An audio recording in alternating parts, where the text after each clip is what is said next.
U rubriki Tižnjovnik piše o preslavi Dňa Rusnacov u Republiki Horvátskej. Naše mesto informujú o schádke upravného odboru Ruskej matky, o naštívi delegácii Caritasu zo Italii i parochii u Šidu, jak i aktuálnosu zo osnovnej školy Petro Kuzmjak u Ruskim Keresture. Ekonomija ponúka rozvárku so sprodukovateľom ovoci Vladom Dadom Feketom zo Skocura a píše i jak se odvíva presadzovanie paprigy u Keresturským Chotare.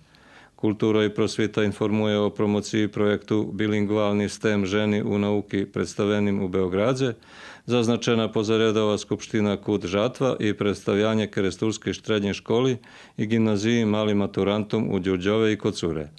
Na bokoch rubriky Ľudze roky život predstavený Zdenko Sivč Piko zo Zosijeku, a na bokoch duchovného života piše o tým, jak preslavený Kirboj u Beogradze, Rusadlja i Zavitni dzeň u Ruskim Keresture. Na sportu dati veći sportski rezultati. Jak dodatok vyšlo literaturne slovo.